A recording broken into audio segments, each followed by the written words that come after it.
So hello everyone, मैं हूं रितेश कुमार और आप देख रहे हैं अपना पसंदीदा चैनल ज्ञान उदित क्लासेस। अरे ये क्या हुआ? मैं तो यार स्क्रीन में आ ही नहीं रहा हूँ। वेट कीजिए। हाँ, आ गया अब। तो दोस्तों, आज के इस वीडियो में हम बात करने वाले हैं अपने नए टॉपिक, यानी हमारा जो चैप्टर चल रहा था पुष्पीय पादपों में लैंगिक जनन, उसका हमारा ये लेक्चर नंबर 3 होने वाला है। इस लेक्चर के पहले हम ये बता देते हैं कि पिछले 2 लेक्चर्स में हमने किस टॉपिक की बात की थी। देखिए, पहले लेक्चर में हमने बताया था आपको टॉपिक्स, यानी हम इस चैप्टर में क्या क्या पढ़ने वाले हैं। उसमें हमने आपको बताया था सबसे पहले हम पुष्प पढ़ेंगे, पुष्प के बारे में पढ़ेंगे, उसके बाद हम नेक्स्ट टॉपिक उठाएंगे लघु बीजाणु जनन। तो हमने पहले लेक्चर में पुष्प के बारे में जानकारी ली, दूसरे लेक्चर में हमने लघु बीजाणु जनन देखा, और आज जो तीसरा लेक्चर होने वाला है वो होने वाला है गुरु बीजाणु जनन के बारे में। यानी आज हम पहले गुरु बीजाणु समझेंगे, क्या होता है गुरु बीजाणु, उसके बाद हम इसका फॉर्मेशन कैसे होता है, गुरु बीजाणु जनन कैसे होता है, ये समझेंगे। तो होप आप इस लेक्चर को समझ चुके होंगे कि आज हम के इस लेक्चर में क्या बात करने वाले हैं। तो आइए हम स्टार्ट करते हैं अपने इस लेक्चर को। देखिए, अभी तक हमने बात की किस बारे में, जैसे हम कोई शादी कराते हैं तो शादी में 2 पार्ट की जरूरत होती है, 2 लोगों की, एक दूल्हा और दुल्हन। तो दूल्हे को हमने तैयार कर लिया है, अब हम जाने वाले हैं दुल्हन को तैयार करने। दुल्हन यानी फीमेल पार्ट ऑफ फ्लावर, उसको हम रेडी करेंगे। देन फिर हम इन दोनों का फर्टिलाइजेशन कराएंगे, निषेचन कराएंगे, यानी शादी करा देंगे। फिर उसके बाद उनका वैवाहिक जीवन कैसे होने वाला है उसके बारे में चर्चा करेंगे। तो बस हमको यही पढ़ना है इस चैप्टर में। हाँ, तो आइए अब हम स्टार्ट करते हैं अपने दुल्हन को मनाना, ठीक। यानी अब हम बात करेंगे फीमेल पार्ट वाले फ्लावर की बात। देखिए, सबसे पहले आपने जो फीमेल पार्ट जो फ्लावर का पढ़ा था, अभी मैंने पहले लेक्चर में ही आपको इस डायग्राम के अच्छे से इससे मैंने आपको परिचित करा दिया था। देखिए, डायग्राम आपको इम्पोर्टेंट है, कैसे बनाते हैं और कैसे हम उस डायग्राम को लेबल करते हैं, ठीक है। तो आपको पता है इस वाले भाग को हम वर्तिकाग्र कहते हैं। क्या कहते हैं? वर्तिकाग्र। इंग्लिश में बोलते हैं स्टिग्मा। मैंने आपको इंग्लिश और हिंदी दोनों टर्मिनोलॉजी बताई है। इस वाले भाग को हम वर्तिका कहते हैं। क्या कहते हैं? तो वर्तिका कहते हैं, और इसको हम इंग्लिश में स्टाइल बोलते हैं। इस वाले भाग को हम अंडाशय कहते हैं। क्या कहते हैं? अंडाशय कहते हैं, और इंग्लिश में हम इस वाले भाग को ओवरी कहते हैं। इतनी बात आपको पता है। और हमने आपको ये भी बताया था कि इसके अंदर क्या होता है, बीजांड होता है। क्या होता है? तो बीजांड होता है। तो ये जो बीजांड है, जिसको हमने इंग्लिश में ओव्यूल नाम दिया था, ये जो बीजांड है इससे होता है बीज का फॉर्मेशन। किसका फॉर्मेशन होता है? तो बीज का निर्माण करता है। ये बीज का निर्माण करता है, ठीक है। और ये करता है फल का निर्माण। अंडाशय करता है फल का निर्माण। अब देखिए, जो बीजांड है, ध्यान से सुनिएगा, जो बीजांड है इसी को हम नाम दे देते हैं गुरु बीजाणु धानी। ध्यान से सुनिएगा, क्या नाम दे देते हैं? गुरु बीजाणु धानी। अच्छा, गुरु बीजाणु धानी, जैसा भी हमने लघु बीजाणु धानी पढ़ा था, जहां पर परागकण बनते थे उसको हम लघु बीजाणु धानी कहते थे, वही बात यहाँ पे है। गुरु का मतलब होता है थोड़ा बड़ा। तो जो गैमेट बनेगा, फीमेल जो गैमेट बनेगा वो थोड़ा बड़ा होगा as comparison to male gamete. अब यहाँ पे जो गुरु बीजाणु धानी है, हम नाम दे रहे हैं बीजांड को। तो इसी बीजांड में हमारा जो फ्लावर का फीमेल गैमेट है वो जन्म लेगा, यानी वहां पर बनेगा इस जगह पे। तो इस वजह से हम इसको गुरु बीजाणु धानी नाम दे देते हैं। और जो फीमेल पार्ट होता है, उसको हम क्या कहते हैं? पुष्प के गाइनोसियम कहते हैं। हमने आपको ये सारी चीजें पहले लेक्चर में ही बता दी थी। किस लेक्चर में? तो पहले लेक्चर में हमने आपको बता दिया था। अब यहाँ पर जो फीमेल गैमेट बनने वाला है, यहाँ पर किसका फॉर्मेशन होगा? फीमेल गैमेट का फॉर्मेशन यहाँ पर इस बीजांड में होने वाला है। तो अब हम क्या करेंगे, अब हम पहले इस बीजांड को अलग से निकालेंगे। निकालने का मतलब ये नहीं है, पढ़ने के रूप में बता रहे हैं। तो इस बीजांड को अलग से देखेंगे, इसका डायग्राम अच्छे से समझेंगे, कौन से भाग को क्या नाम देते हैं, किस भाग का क्या काम होता है, ये अब हम देखने वाले हैं। और एक बात ध्यान से सुनिए कि ये जो बीजांड है, इसका स्ट्रक्चर और इसका लेवल डायग्राम बहुत इंपॉर्टेंट है। हमेशा से बोर्ड एग्जाम में इसके संबंध में क्वेश्चन हमेशा आते हैं, पूछे जाते हैं। इसलिए आप अच्छे से इसको ध्यान में रखिएगा और अच्छे से इसको कवर कीजिएगा। तो आइए अब हम स्टार्ट करेंगे अपना इस बीजांड को समझना। तो आइए अब हम शुरू करते हैं इस बीजांड की संरचना को बनाना और इसको समझना। तो देखिए, अब हम पढ़ेंगे गुरु बीजाणु धानी या बीजांड की संरचना। गुरु बीजाणु धानी को हम इंग्लिश में मेगास्पोरेंजिया बोलते हैं और लघु बीजाणु धानी को हम इंग्लिश में माइक्रोस्पोरेंजिया बोलते हैं और बीजांड को हम ओव्यूल बोलते हैं, ये आपको पता है। तो आइए अब हम स्ट्रक्चर बनाएंगे। ध्यान से समझिएगा स्ट्रक्चर कैसे बनाना है। थोड़ा आपको एक सर्कल बनाना है जो कि टिल्ट होकर बनाना है। टिल्ट का मतलब समझते हैं, थोड़ा तिरछा बनाना है कुछ इस तरीके से, ठीक है। और अब क्या करेंगे, हम यहां से कुछ ऐसे कर देंगे। अभी देखते चलिए, ऐसे कुछ इस तरीके से आपको ये वाला स्ट्रक्चर बना देना है। अब क्या करना है, इधर से हमको ऐसे ही लाना है और ऐसे कर देना है। ध्यान से समझते चलिए, कुछ ऐसे ही आपको बना देना है। फिर ये आपको दिखाना है और ये इधर दिखा देना है। दिखाना है ध्यान से, ये कुछ इस तरीके से आपको इसका स्ट्रक्चर बनाना है। बना लेंगे, इतना तो बना ही लेंगे, कोई दिक्कत नहीं होनी चाहिए इस स्ट्रक्चर को बनाने में। तो जब आप इतना स्ट्रक्चर बना लेंगे और यहाँ पर आपको अगर विजुअल है, नहीं है तो मैं इतना इरेज कर दे रहा हूँ, और यहाँ पर आपको इस तरीके से इसको जोड़ देना है, क्योंकि बीजांड जो है वो कहीं ना कहीं से तो जुड़ा होगा ना, तो इसलिए हम इसको ऐसे जोड़ देंगे।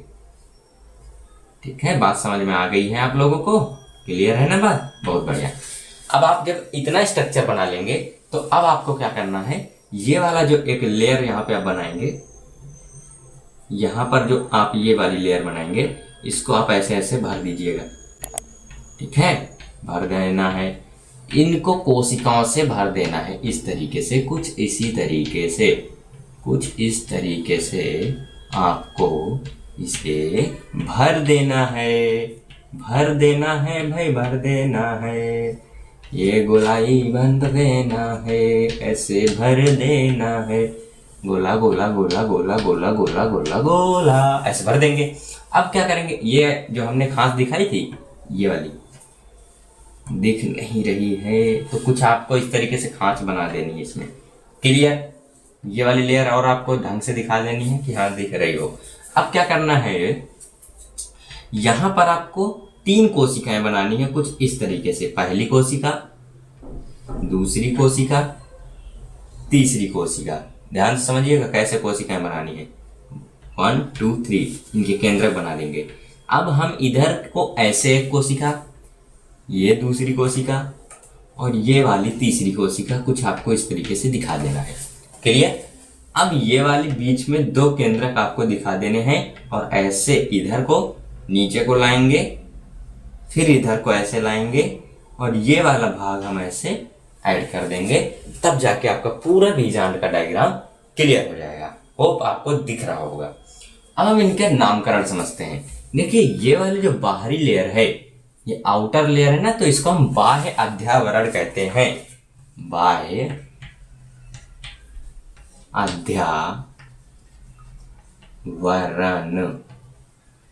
बाह्य अध्यावरण। रुकिए फिर से लिखता हूं, बाह्य अध्यावरण। इसको हम इंग्लिश में बोलते हैं आउटर इंटेगुमेंट। इंग्लिश में क्या बोलते हैं? Outer integument. और जो अंदर वाला भाग है, जो हमने खांच बनाई थी ये वाली, इस खांच को हम ऐसे दिखाएंगे और इसको बोलते हैं आंतरिक अध्यावरण। आंतरिक अध्यावरण। इस आंतरिक अध्यावरण को हम इंग्लिश में बोलते हैं इनर इंटेगुमेंट। इंटेगुमेंट। ठीक है, क्लियर। अब यहां पर ध्यान से देखिए, ये जो कोशिकाएं हमने बनाई थी, इन कोशिकाओं को हम नाम दे देते हैं बीजांडकाय। क्या नाम दे देते हैं? बीजांडकाय। इंग्लिश में हम इसे न्यूसेलस बोलते हैं, न्यूसेलस। ये क्लियर। ये आपको 3 नाम ऐसे लिख लेने हैं। अब क्या करना है, ये जो आपको दिख रही है इसे हम बोलते हैं बीजांड व्रंत। बीजांड व्रंत, इसको इंग्लिश में बोलते हैं फ्यूनिकल। टूनिकल, फ्यूनिकल, टूनिकल नहीं, फ्यूनिकल। ये जो हमने बनाया ये वाला स्ट्रक्चर अगर आपको विजिबल है तो अच्छी बात है। ये वाले स्ट्रक्चर को हम प्लेसेंटा बोलते हैं, इंग्लिश में प्लेसेंटा और हिंदी में इसको अपरा कहते हैं। जैसे हमारे पास ह्यूमन में अपरा होती है वैसे ही यहाँ पर इनमें भी अपरा होती है। ये वाली जो खांच आपको दिख रही है यहाँ पर, जहां पर से ये मुड़ा होता है, यानी यहाँ पर से बीजांड व्रंत इस बीजांड से जुड़ा होता है, उसको कहते हैं हम नाभिका। क्या कहते हैं? नाभिका। उसको हम हिंदी में नाभिका कहते हैं और इंग्लिश में हाइलम कहते हैं, हाइलम। It's okay. अब देखिए ये वाला जो एंड दिख रहा है ना यहाँ पे, इस एंड को हम बोलते हैं माइक्रोपाइलेट, यानी बीजांड द्वार कहते हैं। क्या कहते हैं? बीजांड द्वार। इसको हम इंग्लिश में माइक्रोपाइल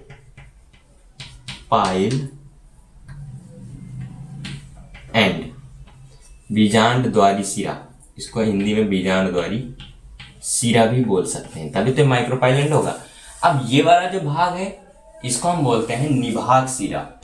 इसको हम बोलते हैं हिंदी में निभाग सिरा, और इसको इंग्लिश में बोलते हैं chalazal point, chalazal end, chalazal and, chalazal end. English में चलाजल एंड और हिंदी में निभाग सिरा। निभागीय सिरा भी बोल सकते हैं, निभागीय सिरा ज्यादा बेहतर रहेगा। आप निभागीय सिरा ज्यादा बेहतर रहेगा, इसलिए आप निभागीय सिरा लिख लीजिए। अब देखिए हमने ये बाहर जितने भी नाम लिखे हैं इंपॉर्टेंट हैं, सारे नाम इंपॉर्टेंट हैं, सभी को ध्यान में रखिएगा। अब ये जो आपको ये वाली लेयर दिख रही है ना, जिस लेयर से जो पहले हमने सबसे पहले बनाई थी, उस लेयर को हम बोलते हैं भ्रूण कोश। क्या कहते हैं? भ्रूण कोश। क्या कहते हैं? Embryo sac.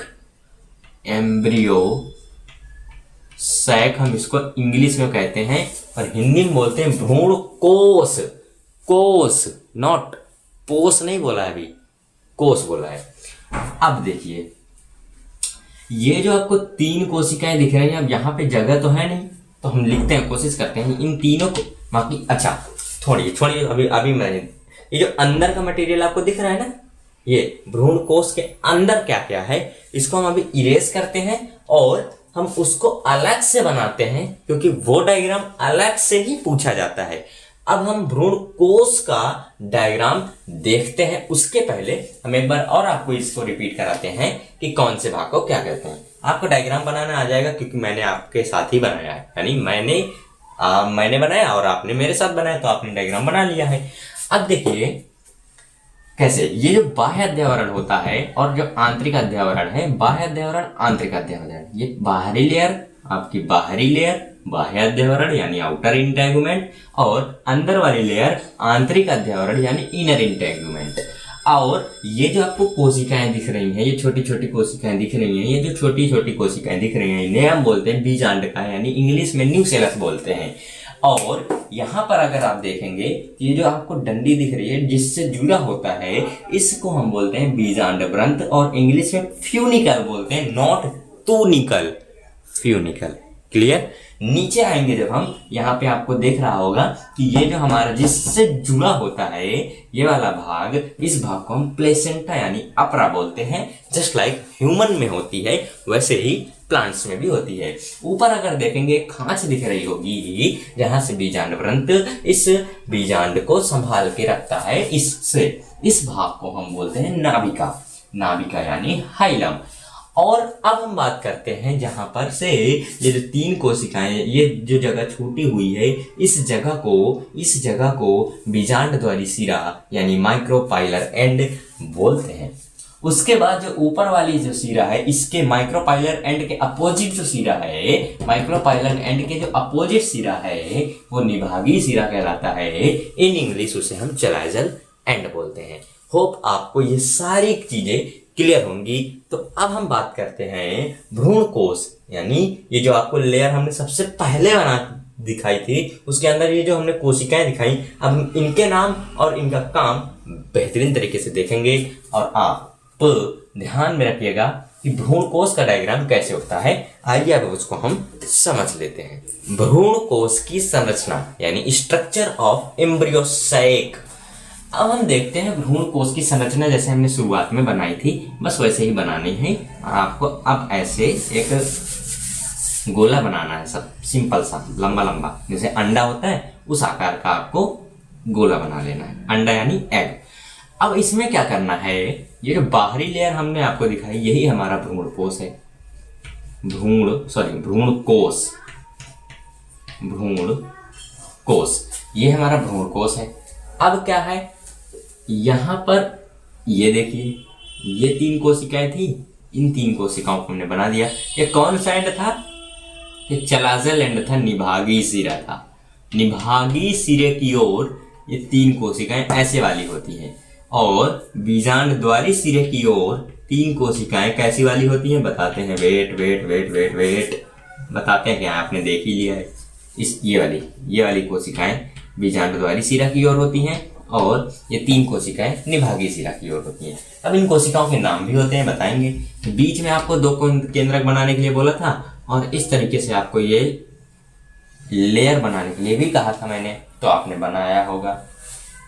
अब देखिए हम इसको डिटेल में समझते हैं। अगर आपके में पहले वाले डायग्राम में ही थोड़ी बड़ी जगह अगर बची हो तो आप वहीं पे लेबल कर सकते हैं, अन्यथा आप इसको अलग से ही लेबल कर सकते हैं। अब देखिए ये वाली जो कोशिकाएं आपको दिख रही हैं, इन कोशिकाओं को हम बोलते हैं हिंदी में प्रतिमुखी कोशिका। क्या बोलते हैं, प्रतिमुखी कोशिकाएं, प्रतिमुखी कोशिका। इस तरीके से इंग्लिश में हम इनको बोलते हैं antipodal cell. What we can say, English नहीं बोल पाता हूं, बस कोशिश करता हूं। Antipodal cell. अब देखिए ये वाली जो कोशिका है, इस कोशिका को हम नाम देते हैं ध्रुवीय कोशिका या केंद्रक। ध्रुवीय कोशिका नाम दीजिए, ध्रुवीय कोशिका। इसको हम सेंट्रल सेल भी बोल सकते हैं, क्यों, क्योंकि सेंटर में है ना, तो इसको हम केंद्रीय कोशिका भी नाम दे सकते हैं। इसको हम इंग्लिश में पोलर सेल या सेंट्रल सेल भी नाम दे सकते हैं, सेंट्रल सेल। क्लियर। अब ये जो नीचे वाली कोशिकाएं दिख रही हैं, इन 2 कोशिकाओं को हम बोलते हैं सहायक कोशिका। ये क्या है, सहायक कोशिका। अब सहायक से आपको ध्यान में आ रहा होगा क्या, helper cell. No, helper cell नहीं है ये सिनर्जिड सेल। इंग्लिश में हम इन्हें सिनर्जिड सेल बोलते हैं। क्या बोलते हैं, सिनर्जिड सेल।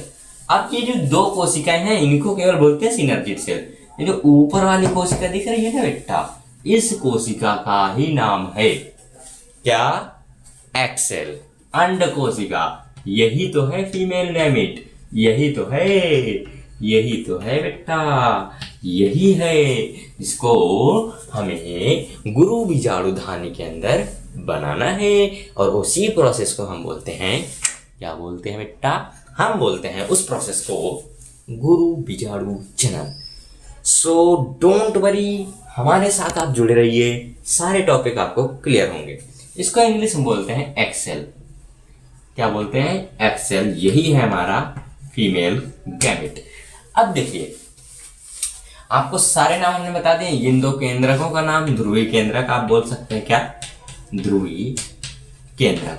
अच्छा, जब हमने मेल वाला यानी जब हमने नर को यानी जब हमने दूल्हे को सजाया था, दूल्हे को मनाया था, तो हमने कहां पर छोड़ा था, हमने छोड़ा था जब हम उसको नर युग्मकोद्भिद का विकास पढ़ रहे थे। तो नर युग्मकोद्भिद के विकास को जब हम पढ़ रहे थे, लास्ट वाला जो पॉइंट आया था उसमें हमारे पास पराग नलिका बनी थी। तो पराग नलिका परागण के पश्चात बनती है। तो पराग नलिका है वो बीजांड के किसी बीजांड द्वारी सिरे में आकर के जाती है। तो वो जो पराग नलिका है उसको कैसे पता चलता है कि हमारा जो एंड पॉइंट है, जुड़ने वाला पॉइंट है, यहीं पर है। क्यों, कैसे पता चलता है? यहाँ पर कुछ इस तरीके से स्ट्रक्चर्स होते हैं जिनका काम होता है उस पराग नलिका को अपनी ओर आकर्षित करना, और इन स्ट्रक्चर्स को हम बोलते हैं फिलीफॉर्म एपरेटस। तो फिलीफॉर्म ऑपरेटस का ही काम होता है पराग नलिका को अपने आप यानी आकर्षित करने का काम। एक तरीके से हम इसका वर्क लिख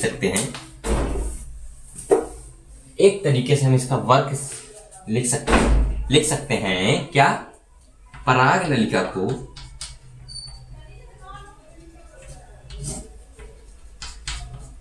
आकर्षित करना। क्या करना? पराग नलिका को आकर्षित करने का काम हमारा फिलीफॉर्म ऑपरेटस करता है। तो होप आपको ये डायग्राम भी क्लियर हो गया होगा। बाकी इस डायग्राम को हम आगे भी बताएंगे, कोई बरी नहीं है अगर आपको नहीं समझ आया। कोई बरी मतलब कोई टेंशन मत लीजिए। अब हम बात करेंगे लघु बीजाणु जनन। तो हमने पढ़ लिया है ना बेटा, लेक्चर नंबर 2 में। नहीं पढ़ा तो पढ़िए जा करके, फिर इसको देखिए। तुम्हें देख रहे हैं कुछ समझ ही नहीं आएगा। लेक्चर को आप सीरियल वाइज देखिएगा तभी समझ आएगा। हाँ, और एक जरूरी सूचना, आपको इन सारे लेक्चर्स की जो पीडीएफ तो नहीं मिल पाएगी इन सारे लेक्चर्स की हैंड रिटन नोट्स आपको मैं इसी चैनल के पोस्ट सेक्शन पे आप जाइएगा तो वहां पर आपको मिल जाएंगे। ठीक है, वहां पर आपको मेरे द्वारा हाथ से लिखे हुए रंग बिरंगे नोट्स मिल जाएंगे। आप वहां से अपनी इन नोट्स को भी तैयार कर सकते हैं। अगर आपको लेक्चर समझ में आ जाता है तो आप नोट्स को दोबारा से पढ़िएगा, सारी चीजें मक्खन हो जाएंगे। तो आइए हम स्टार्ट करते हैं, गुरु बीजाणु जनन कैसे होता है। तो दोस्तों आइए हम समझते हैं गुरु बीजाणु जनन क्या होता है। अब आप समझ रहे होंगे भैया, या जो भी आप मुझे बुलाते हैं, आप वहां से यहाँ कैसे आ गए? यानी आप अभी वहां पढ़ा रहे थे, अब यहाँ कैसे आ गए? मैंने अभी जब एडिटिंग कर रहा था मैं पहले वाली वीडियो की, यानी जो अभी मैं रिकॉर्ड कर रहा था, तो उसमें देखा कि आप लोगों को जो मैं लिख रहा हूँ वहाँ पर चौक से, तो आपको दिख नहीं रहा है। तो इसलिए मैंने ये वाला सेटअप किया है। होप आपको यहाँ पर क्लियरली दिख रहा होगा। जो मैंने हाथ से लिखे हुए नोट्स हैं उन्हीं से मैं आप लोगों को समझाने की कोशिश करूँगा। तो डोंट वरी, हमारे साथ आप जुड़े रहिए, आपको हर चीज़ समझ में आएगी। देखिए समझते हैं गुरु बीजाणु जनन कैसे होता है, क्या होता है। बीजांड का विकास, जैसे हमने नर युग्मकोद्भिद का विकास पढ़ा था, वैसे यहाँ पर बीजांड का विकास भी हम पढ़ेंगे। अब हम समझते हैं गुरु बीजाणु जनन क्या होता है। देखिए गुरु बीजाणु मात्र कोशिका से मेगा स्पोर यानी गुरु बीजाणु का बनना गुरु बीजाणु जनन कहलाता है। क्लियर? अब यहाँ पर आप समझ रहे होंगे कि गुरु बीजाणु मात्र कोशिका से गुरु बीजाणुओं का बनना और कौन से विभाजन से। तो जैसे कि अभी हमने लघु बीजाणु में पढ़ा था, कौन सा विभाजन? लघु बीजाणु जनन में अर्धसूत्री विभाजन के द्वारा लघु बीजाणु मात्र कोशिका से लघु बीजाणुओं को बनना लघु बीजाणु जनन कहलाता था। वैसे ही यहाँ पर गुरु बीजाणु मात्र कोशिका से अर्धसूत्री विभाजन द्वारा गुरु बीजाणुओं का निर्माण हमारा गुरु बीजाणु जनन कहलाता है। तो आइए अब हम समझते हैं कैसे होता है गुरु बीजाणु जनन। तो आइए अब समझते हैं गुरु बीजाणु जनन कैसे होता है। आपको दिख रहा होगा यहाँ पर स्ट्रक्चर्स। पहला जो आपको स्ट्रक्चर दिख रहा है ये वाला, यहाँ पर ये लिखा है कि प्रारंभिक अवस्था में जो बीजांड होता है कुछ इस तरीके से होता है। अब देखिए यहाँ पर जो हमारा माइक्रोपाइलर एंड है हम इसको ऊपर साइड बना दे रहे हैं, और जो चलाजल एंड है उसे हम नीचे साइड बना दे रहे हैं। तो कुछ इस तरीके से आपको आगे स्ट्रक्चर कंटिन्यू होने वाले हैं। क्लियर? कौन सा एंड किधर था आपको क्लियर हो गया होगा। अब यहाँ पर आप ध्यान से देखिएगा, माइक्रोपाइलर एंड, ठीक है, माइक्रोपाइलर एंड। क्लियर? अब देखिए यहाँ पर बीजांड काय है, ये जो अंदर हमारी कोशिकाएं भरी हैं ये बीजांड काय है, जिसको हमने नाम दिया था न्यूसेलस। ये है प्रारंभिक अवस्था में बीजांड की स्थिति। अब क्या होता है, इसी बीजांडकाय में एक कोशिका जनरेट होती है जिसका नाम होता है हाइपोडर्मल सेल। हमने ऐसे ही जैसे हमने जैसे हमने लघु बीजाणु जनन पढ़ा था, उसमें भी हाइपोडर्मल सेल बनी थी, उसका आकार बढ़ा था और आर्कीस्पोरियल सेल बना था। सेम वैसे ही यहाँ पर भी प्रोसेस होने वाला है। यहाँ पर आप देख पा रहे होंगे कि हाइपोडर्मल सेल में आकार जब बड़ा हो जाता है तो उसका नाम हमारा आर्कीस्पोरियल सेल हो जाता है। अब इस आर्कीस्पोरियल सेल में क्या होता है, डिवीजन होता है, विभाजन होता है। अब देखिए डिवीजन हुआ आर्कीस्पोरियल सेल का डिवीजन, कौन सा डिवीजन होता है, आपके सामने लिखा हुआ है समसूत्री विभाजन होता है। अब इसके पश्चात यहाँ पर इस कोशिका की 2 कोशिकाएं बन जाती हैं। इस कोशिका से विभाजन होने के पश्चात 2 कोशिकाएं बन जाती हैं, जिसमें से पहली कोशिका प्राथमिक जनन कोशिका कहलाती है और दूसरी कोशिका प्राथमिक भित्तीय कोशिका कहलाती है। भित्तीय कोशिका का काम होता है वॉल फॉर्मेशन, क्योंकि इसका नाम है भित्तीय कोशिका, यानी भित्ति का निर्माण करने वाली कोशिका। और प्राथमिक जनन कोशिका का काम है यहाँ पर जनन कोशिका से आगे आने वाला जो अंड कोशिका है वो बनेगी। अब आइए आगे देखते हैं इसके आगे क्या होता है। जैसे हमारा लघु बीजाणु जनन में विभेदीकरण होता है इस स्टेज के पश्चात, वैसे यहाँ पर भी विभेदीकरण होगा, डिफरेंशिएशन होगा। डिफरेंशिएशन के पश्चात आप देख पा रहे होंगे कि यहाँ पर वॉल फॉर्मेशन हो चुका है, यानी भित्ति का निर्माण हो चुका है। यहाँ पर आपको सिंगल वॉल दिख रही होगी, ठीक है, और यहाँ पर आपको डबल लेयर दिख रही होंगी। तो इस तरीके से वॉल का फॉर्मेशन हो जाता है, यानी भित्ति का निर्माण हो जाता है। जो अंदर कोशिका बची हुई है, इस कोशिका का नाम होता है मेगास्पोर मदर सेल, यानी गुरु बीजाणु मात्र कोशिका। ये वही कोशिका है जिससे अर्धसूत्री विभाजन होगा और हमारा गुरु बीजाणु बनेगा। तो यही हमारी प्रोसेस कहलाती है गुरु बीजाणु जनन। देखिए आगे यहाँ पर इस कोशिका में अर्धसूत्री विभाजन होता है। अर्धसूत्री विभाजन को इंग्लिश में मियोसिस बोलते हैं, आपने क्लास 11th में पढ़ा होगा। आगे आपको दिख रहा होगा कि एक कोशिका से, अर्धसूत्री विभाजन से एक कोशिका से 4 कोशिकाओं का फॉर्मेशन होता है। तो एक कोशिका ये है तो 4 कोशिकाएं ये देखिए बन गई, 1 2 3 4 कोशिकाएं आपको नजर आ रही होंगी। अब इनमें से ध्यान से ये वाला डायग्राम बहुत ही प्रेम से समझिएगा। यहाँ पर आपको दिख रहा होगा कि यहाँ पर ये 3 कोशिकाएं, ऊपर वाली 3 कोशिकाएं कौन सी, माइक्रोपाइलर एंड की 3 जो कोशिकाएं हैं, माइक्रोपाइलर एंड की जो 3 कोशिकाएं हैं, ध्यान से समझते चलिए। माइक्रोपाइलर एंड की जो ये वाली 3 कोशिकाएं हैं, ये क्या हो जाती हैं, नष्ट हो जाती हैं। यहाँ पर लिखा है ना, नष्ट हो गए। कौन कौन सी, ऊपर की 3, कौन से हिस्से की, कौन से हिस्से की, तो माइक्रोपाइलर एंड वाले हिस्से की 3 कोशिकाएं नष्ट हो जाती हैं। अब केवल एक जो कोशिका है वो फंक्शनल यानी क्रियाशील और मेगास्पोर बनता है, यानी क्रियाशील गुरु बीजाणु बनता है। ऐसा केवल यहाँ पर गुरु बीजाणु जनन में ही होता है, लघु बीजाणु जनन में नहीं होता है। हमने देखा था लघु बीजाणु जनन में 1 से 4 तो बनते हैं, लेकिन वो सारे क्रियाशील होते हैं, क्या, परागकण। और यहाँ पर अब हम देख रहे हैं कि 1 से 4 तो बन रहे हैं, लेकिन चारों क्रियाशील नहीं है, केवल एक ही क्रियाशील है, जिसमें 3 जो हैं ऊपर यानी माइक्रोपाइलर एंड वाले हिस्से के नष्ट हो जाते हैं और चैलेजल एंड वाले बचा हुआ होता है एक कोशिका। तो वही कोशिका आगे आती है।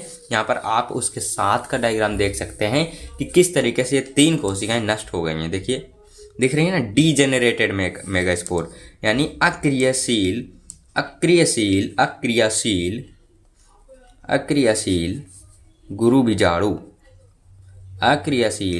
गुरु बीजाणु, इस तरीके से ये बन गया। अब यहाँ पर आपको एक कोशिका जो कम्प्लीटली दिख रही है, एक कोशिका जो कि कम्प्लीटली दिख रही है, उस कोशिका का नाम है फंक्शनल मेगास्पोर, यानी क्रियाशील गुरु बीजाणु। अब यहाँ पर यही क्रियाशील गुरु बीजाणु आगे भ्रूण कोश का निर्माण करेगी, जिसका डायग्राम अभी हमने आपको बोर्ड पर समझाया। और इसी हम भ्रूण कोश को फीमेल गैमेटोफाइट कहते हैं। क्या कहते हैं? Female gametophyte. तो आइए अब हम एक बार इसको थ्योरी वाइज समझ लेते हैं कैसे इसकी क्रियाविधि होती है। आपको यहाँ पर क्रियाविधि हेडिंग दिख रही होगी। अब यहाँ पर लिखा है प्रारंभिक अवस्था में बीजांडकाय के अंदर हाइपोडर्मल कोशिका होती है, जिसमें आकार उसका बड़ा हो जाता है। हाइपोडर्मल सेल हाइपोडर्मल सेल कोशिका में वृद्धि होती है और आर्किस्पोरियल सेल बनाती है। आर्किस्पोरियल सेल में भी समसूत्री विभाजन होता है। तो दो टाइप की कोशिकाएं बनती हैं जो कि आपके सामने लिखी हुई हैं। प्राइमरी स्पोरोजेनस सेल, यानी प्राइमरी स्पोरोजेनस सेल का मतलब है प्राथमिक जनन कोशिका, और प्राइमरी पैराइटल सेल का मतलब है प्राथमिक भित्तीय कोशिका। ये इसका काम होता है भित्तीय का निर्माण करना, यानी वॉल फॉर्मेशन। और इस स्पोरोजेनस कोशिका में जब विभेदीकरण होता है तो गुरु बीजाणु मात्र कोशिका बनती है। इसमें जब अर्धसूत्री विभाजन होता है, अर्धसूत्री विभाजन का मतलब है कि एक कोशिका से 4 कोशिकाएं बनेंगी। यहाँ पर 4 कोशिकाएं बनी और माइक्रोपाइलर एंड की तरफ वाली 3 कोशिकाएं नष्ट हो जाती हैं। और फिर से देखिए, माइक्रोपाइलर एंड की तरफ वाली 3 कोशिकाएं, ये माइक्रोपाइलर एंड की तरफ वाली 3 कोशिकाएं ये नष्ट हो जाती हैं और एक कोशिका चैलाजल एंड वाली बचती है जो कि क्रियाशील होती है। अब आपको यहाँ पर समझना है कि कौन सी कोशिका द्विगुणित है, कौन सी कोशिका अगुणित है। देखिए, जो समसूत्री विभाजन होता है, पहले हमारी जो जनन कोशिकाएं नहीं होती हैं वहाँ पर हमारा, ध्यान से समझिए, जो हमारी जनन कोशिकाएं होती हैं, विजिबल है, जनन कोशिकाएं जितनी होती हैं नर व मादा में, नर मादा में यही केवल अगुणित अवस्था में होती हैं। एन का मतलब है यहाँ पर अगुणित, क्लियर। और अगुणित को हिंदी में बोलते हैं हैप्लॉइड बोलते हैं इंग्लिश में, ठीक है। और ये जनन कोशिकाओं का मामला है। अब अगर समझें कि जनन कोशिका के अलावा और कोई सी भी कोशिका है जो पाई जाती है हमारे जीव में, या बोले तो पुष्प में, तो पुष्प के किसी भी भाग में, तो वहाँ पर वो द्विगुणित होती है अधिकतर, अधिकांशतः जनन कोशिकाओं को छोड़ करके जो भी कोशिकाएं पाई जाती हैं वो द्विगुणित होती हैं। द्विगुणित होता है, 2n का मतलब होता है द्विगुणित, और इसको इंग्लिश में बोलते हैं डिप्लॉइड, ठीक है। कुछ अवस्था में त्रिगुणित भी हम देखते हैं, वो हम आगे समझेंगे कैसे ये त्रिगुणित बनता है। तो यहाँ तक होप आपको समझ आया होगा। अब यहाँ पर हम समझते हैं कि कौन सी कोशिका अगुणित है, कौन सी कोशिका द्विगुणित है। देखिए, प्राइमरी स्पोरोजेनस सेल ये प्राथमिक जनन कोशिका है जो कि द्विगुणित अवस्था में होती है, क्योंकि अभी इसमें समसूत्री विभाजन होता है। समसूत्री विभाजन में इस गुणसूत्रों का कोई भी चेंज नहीं होता, यानी गुणसूत्र जितने पहले थे उतने ही बाद में भी रहेंगे। तो यहाँ पर 2n थे, यहाँ पर भी 2n रहेगा, यहाँ पर भी 2n रहेगा, प्राइमरी पैराइटल सेल में भी 2n रहेगा, ये वॉल फॉर्मेशन करेगा। अब प्राथमिक स्पोरोजेनस सेल में, यानी प्राइमरी स्पोरोजेनस सेल में प्राथमिक जनन कोशिका में विभेदीकरण होता है, डिफरेंशिएशन होता है। इससे गुरु बीजाणु मात्र कोशिका बनती है जो कि 2n है, यानी द्विगुणित अवस्था में है। अब जब इसमें अर्धसूत्री विभाजन हो जाएगा, अर्धसूत्री का मतलब ही है कि जो प्राथमिक, जो पहले हमारे गुणसूत्र थे उसके आधे हो जाते हैं। जैसे आप यहाँ पर देख सकते हैं कि गुरु बीजाणु मात्र कोशिका में 2 द्विगुणित थी, और जैसे ही अर्धसूत्री विभाजन हुआ सारी जो कोशिकाएं बनी वो अगुणित बनी, और ऊपर वाली 3 माइक्रोपाइलर एंड वाली 3 कोशिकाएं नष्ट हो जाती हैं, और नीचे एक क्रियाशील गुरु बीजाणु बचता है जो कि हमारा चैलाजल एंड की ओर होता है। होप आपको गुरु बीजाणु जनन बहुत ही अच्छे से क्लियर हो गया होगा। आइए अब हम समझते हैं कि गुरु बीजाणु का कैसे विकास होता है, यानी बीजांड का कैसे विकास होता है। तो आइए अब हम समझते हैं बीजांड का विकास कैसे होता है। देखिए, अभी तक हमने पढ़ा कि गुरु बीजाणु धानी से, एक गुरु बीजाणु मात्र कोशिका से गुरु बीजाणु का फॉर्मेशन होता है, तो अर्धसूत्री विभाजन द्वारा होता है। अर्धसूत्री विभाजन से 4 कोशिकाएं बनती हैं, 3 जो कि नष्ट हो जाती हैं और एक केवल फंक्शनल क्रियाशील माने क्रियाशील गुरु बीजाणु बनता है, ठीक है। तो वो जो क्रियाशील गुरु बीजाणु है वो यहाँ पर आपको इस पिंक वाली कोशिका में दिख रहा होगा। ये जो हमारी बनी हुई है यही है फंक्शनल मेगास्पोर, यानी क्रियाशील गुरु बीजाणु। अब इसका एक केंद्रक होगा, क्योंकि ये कोई कोशिका है। अब ये केंद्रक गुरु बीजाणु का केंद्रक होगा जो कि अगुणित अवस्था में होगा। अभी हमने आपको पीछे भी बताया कि अर्धसूत्री विभाजन से बनने वाली कोशिका में उपस्थित गुणसूत्र आधे हो जाते हैं मात्र कोशिका की अपेक्षा। तो यहाँ पर अब ये हमारा जो बना हुआ है ये बीजांड का है, न्यूसेलस है, आपको विजिबल है ना, बहुत अच्छी बात है। अब बीजांड काय की कुछ कोशिकाएं हैं जो कि यहाँ पर हमने दिखा रखी हैं। अब यहाँ पर क्या होता है ये जो हमारा गुरु बीजाणु का केंद्रक है, इसमें माइटोसिस होता है, समसूत्री विभाजन होता है। एक समसूत्री विभाजन से 2 कोशिकाएं बनती हैं। यहाँ पर देख पा रहे होंगे समसूत्री विभाजन होता है, केंद्रक में होता है, केवल और केवल केंद्रक में। यहाँ पर केंद्रक में समसूत्री विभाजन होगा, पुनः केंद्रकों में समसूत्री विभाजन होगा। तो 1 से जब 2 बनी, फिर इनमें फिर से दोबारा से समसूत्री विभाजन होगा, तो 2 से हमारी 4 हो जाएंगी। कुछ इस तरीके से ये हमारी एरो इसलिए लगा है क्योंकि ये ध्रुवों की ओर बढ़ने लगते हैं, गति करने लगते हैं। जब हमारे 4 केंद्रक बन जाएंगे तो इन्हें पुनः केंद्रकों का विभाजन होगा और हमारी यहाँ पर 8 केंद्रक बन जाते हैं। 8 केंद्रक बनने के पश्चात यहाँ पर अब हम समझते हैं कि आगे क्या होता है। आगे हमारा वॉल फॉर्मेशन होता है। अगर हम कहें कि केंद्रक झिल्ली बनने लगती है, जो यहाँ पे वॉल फॉर्मेशन का मतलब है कि केंद्रक झिल्ली का बनना।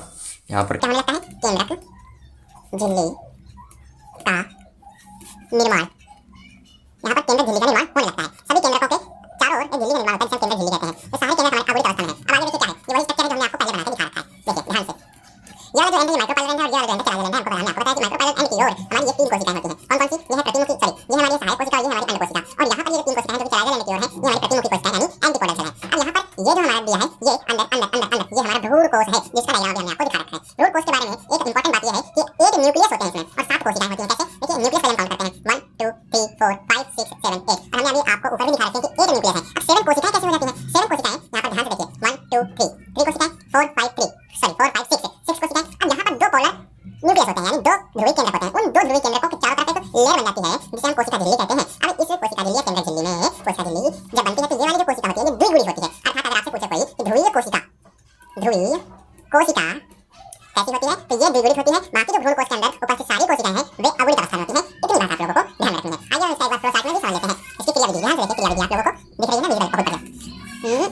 अभी विजुअल है, बहुत बढ़िया। क्रियाविधि देखिए, क्रियाशील गुरु बीजाणु का केंद्रक रहता है जो कि अगुणित अवस्था में होता है। 3 बार समसूत्री विभाजन होता है, 3 बार। देखिए यहाँ पर हमने लिखा पहला समसूत्री विभाजन 2 केंद्रक बनेंगे, दूसरा समसूत्री विभाजन दोनों केंद्रक विपरीत दिशा में जाते हैं यानी ध्रुवों की ओर गति करने लगते हैं, ये दोनों अगुणित होंगे। फिर ये दूसरा समसूत्री विभाजन होगा तो 4 केंद्रक बन जाएंगे, ये भी अगुणित होंगे। फिर उसका समसूत्री विभाजन इन 4 केंद्रक में होगा तो 8 केंद्रक बन जाएंगे, अब ये भी अगुणित होंगे। अब इनमें क्या होता है, वॉल फॉर्मेशन हो जाता है यानी झिल्ली का निर्माण हो जाता है, जिससे भ्रूण कोश बनता है और इसी भ्रूण कोश को हम मादा युग्मकोश भी बोलते हैं यानी फीमेल गैमेटोफाइट बोलते हैं, सॉरी फीमेल गैमेटोफाइट बोलते हैं। अब यहाँ पर आपको देख पा रहे होंगे कि मेगास्पोर जो गुरु बीजाणु है 3 बार समसूत्री विभाजन होता है, उसके बाद हमारा क्या बनता है, भ्रूण कोश बनता है यानी मादा युग्मकोश बनता है और इस तरीके से हमारा गुरु बीजाणु यानी बीजांड का क्या होता है, विकास होता है। अब हम आपको एक और डायग्राम के बारे में मिलाते हैं। जो डायग्राम हमने आपको बोर्ड पर बताया था उस डायग्राम को आपको सामने हम बहुत ही बेहतरीन तरीके से प्रस्तुत करने वाले हैं, जो कि आपको यहाँ पर बढ़िया तरीके से दिख रहा होगा। दिख रहा है, बहुत अच्छी बात है। ये मेरे सेट का डायग्राम है यानी भ्रूण कोश का डायग्राम है, वही डायग्राम है जो कि आपको इंपॉर्टेंट है, हर साल बोर्ड एग्जाम में आता है। ऐसा डायग्राम आपको बना के आना है। इस डायग्राम को हमने आपको अभी बना के दिखा दिया था, दोबारा से देख लीजिए। एक बीजाणु पॉलीगोनल होता है, ठीक है। अब यहाँ पर ऊपर वाला हिस्सा चला जाने की तरफ प्रतिमुखी कोशिकाएं होती है जो कि अगुणित होती है। सेंट्रल सेल देखिए बताया था, सेंट्रल सेल 2 गुणित होती है, यहाँ लिखा भी हुआ है केंद्रीय कोशिका 2 गुणित होती है, ध्रुवीय कोशिका ये भी बोल सकते हैं केंद्रीय कोशिका बताया था। अब यहाँ पर ये जो हमारे केंद्रक है ये पोलर न्यूक्लियस यानी ध्रुवीय केंद्रक बोलते हैं, जो कि सेकेंडरी न्यूक्लियस होते हैं, ये द्विगुणित होते हैं। अगर एक ध्रुवीय केंद्रक के बारे में बात करें तो ये अगुणित होता है, अगर द्वितीयक केंद्रक के बारे में बात करें तो द्विगुणित होता है। इस तरीके से आपको बताना है। अब माइक्रोपाइलर एंड की ओर यानी अंड कोशिका बीजांडधारी शिरा की ओर हमारी 2 सहायक कोशिकाएं होती हैं, उसके ऊपर ही हमारी एक अंड कोशिका होती है। ये तीनों मिलकर के अंड उपकरण बनाते हैं, एक अपरेटस बनाते हैं। अब यहाँ पर हमने बताया था कि जो परागनलिका आती है उसको आकर्षित करने का काम होता है, यूनिफॉर्म अपरेटस का काम होता है परागनलिका को आकर्षित करना। अब इतना डायग्राम अच्छे से स्क्रीनशॉट ले लीजिए या फिर हम इस डायग्राम के अच्छे से आपको इसी चैनल के पोस्ट सेक्शन में हम अच्छे से फोटो खींच करके आपको दे देंगे, आप वहां से नोट्स बना सकते हैं। तो अब हम समझते हैं भ्रूण कोश कितने प्रकार का हो सकता है। भ्रूण कोश कितने प्रकार का हो सकता है, बस हमें ये समझना है। टाइप्स ऑफ भ्रूण एम्ब्रियोसाइट, पहला वो होता है जब अर्धसूत्री विभाजन होता है गुरु बीजाणु मात्र कोशिका में, उसमें 4 टाइप की सेल बनती है, 4 में से 3 टाइप की सेल नष्ट हो जाती हैं और एक ही केवल फंक्शनल क्रियाशील गुरु बीजाणु बनता है, फंक्शनल मेगास्पोर बनता है। तो उस तरीके से भ्रूण कोश का निर्माण होता है, उसे हम बोलते हैं एक बीजाणु भ्रूण कोश, क्योंकि एक ही क्रियाशील गुरु बीजाणु से फॉर्मेशन होता है भ्रूण कोश का। फिर हम देखते हैं अगर दो नष्ट हो जाती हैं और 2 बचती हैं तो भ्रूण कोश का जब 2 क्रियाशील गुरु बीजाणु बचते हैं तो उसको हम बोलते हैं, उस तरीके उससे बनने वाला जो भ्रूण कोश होगा उसको हम बोलते हैं द्विबीजाणु भ्रूण कोश। अगर मान लीजिए कि 3 कोशिकाएं या सॉरी ये आल फंक्शनल मेगास्पोर यानी सभी जो कोशिकाएं हैं सभी कोशिकाएं क्रियाशील गुरु बीजाणु हैं तो भ्रूण कोश का निर्माण होता है। उससे जो भ्रूण कोश का निर्माण होता है, जो चारों हमारी क्रियाशील गुरु बीजाणु हैं उनसे चारों कोशिकाओं से जो भ्रूण कोश का निर्माण होता है उस भ्रूण कोश को हम बोलते हैं चतुष्बीजाणु भ्रूण कोश। होप आप लोगों को यहाँ तक अच्छे तरीके से सारी बात क्लियर हो गई होंगी। यदि आप लोगों को यहाँ तक सारी बातें क्लियर है तो आप हमारे चैनल को सब्सक्राइब करिए और ऐसी नई बढ़िया वीडियो लेक्चर के लिए आप हमारे चैनल को सब्सक्राइब करके हमें सपोर्ट कीजिए। आप लोगों ने जो पिछले आए हुए 2 लेक्चर हैं हमें आशा है कि आपने बहुत ही बेहतरीन तरीके से उसको देखा होगा, उसका रिवीजन भी किया होगा और आने वाले लेक्चर्स में जब हम आप लोगों को आगे के टॉपिक के बारे में बात करेंगे तो वहाँ पर हम आप लोगों को बेहतरीन तरीके से अपनी जो डिलीवर करेंगे अपना कंटेंट। तो होप आप लोगों को हमारा जो पढ़ाने का अंदाज है वो आपको पसंद आ रहा होगा। तो हम मिलते हैं जल्दी लेक्चर नंबर 4 में, because that is the lecture number 5। तो आशा है आप लोगों को हमारा ये लेक्चर पसंद आया होगा। यदि पसंद आया है तो वीडियो को लाइक और चैनल में नए हैं सब्सक्राइब जरूर कीजिएगा। जल्दी मिलते हैं आपसे लेक्चर नंबर 4 में, तब तक के लिए जय हिंद जय भारत।